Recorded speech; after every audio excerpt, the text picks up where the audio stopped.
नमस्कार मंडळी, मी जयेश निमरे तुमच्या सगळ्यांचं स्वागत करतो एका नवीन ब्लॉगमध्ये. तर फायनली जशी गणपती सणासाठी सुट्टी मिळालेली तशीच शिमग्या सणासाठी सुट्टी मिळाली. मी निघालो गावी जायला. लास्ट टाईम गणपती सणासाठी इथे खूप गर्दी होती, पण यावेळी तशी नाही आहे. कारण कोकणात शिमगा सण हा होळीला सुरू होऊन तो पार गुढीपाडव्यापर्यंत साजरा केला जातो. असाच प्रत्येक कोकणकर त्याला सोयीस्कर होईल अशा वेळेला गावी जातो. शिमग्याला, होळीला, तर काही ग्रामदेवतेच्या पालखीला. तसाच मीही चाललो आहे ग्रामदेवीच्या पालखी सोहळ्याला. साक्षात देव आमच्या घरी येणार आहेत आम्हाला दर्शन देण्यासाठी, तर जावं तर लागेलच. तर गाडीवाल्यानं टाईम दिला नव्हता 7चा. थोडंफार पुढे मागे होतंच टाईमचं.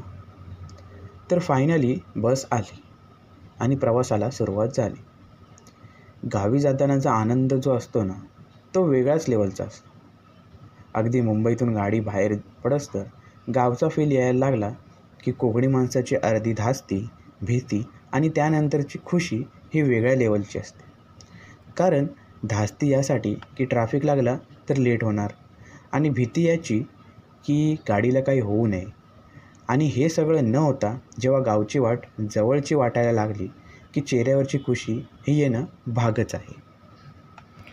तर गाडी मुंबईतून बाहेर पडून पेनला आली आणि जेवायला थांबली. जेवून घेतलं आणि गाडी निघाली.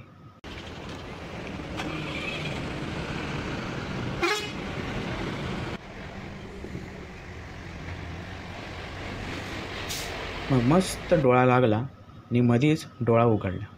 मी बघतोय तर आलं होतं चिपळूण. म्हटलं अजून 2-3 तासाचा प्रवास बाकी आहे. मग काय, परत झोपलो. मग डायरेक्ट डोळा उघडला तेव्हा झाली होती सकाळ.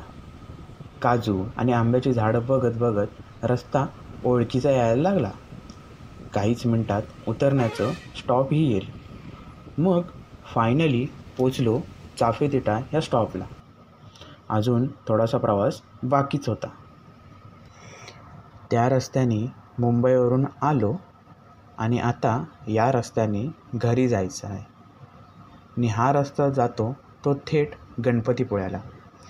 बहुतेक मंडळी जेव्हा मुंबईवरून गणपतीपुळ्याला येतात तेव्हा त्यांना हा स्टॉप भेटतोच. आमचं गाव इथून आता फक्त 10 किलोमीटरवरती आहे.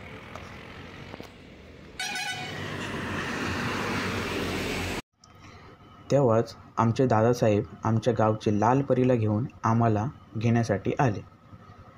गावचा रस्ता आणि आमच्या लालपरीला पाहून राहवलंच नाही आणि पटकन गाडी चालवायला घेतली. स्लो चालवत होतो कारण गणपतीत मध्ये खड्डे होते. ते बघून दादासाहेब बोलले, काय रे स्लो का? रस्ते चांगले केले नाहीत, नाही कुठं खड्डे, रेटव तू. हे ऐकताच टाकला घेर आणि घेतली रेटवायला.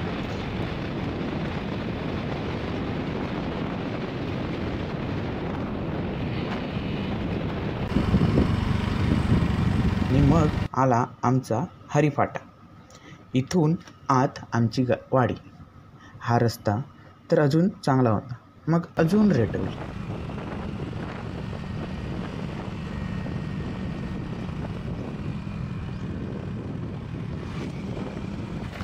आणि फायनली पोचलो मी माझ्या गावी.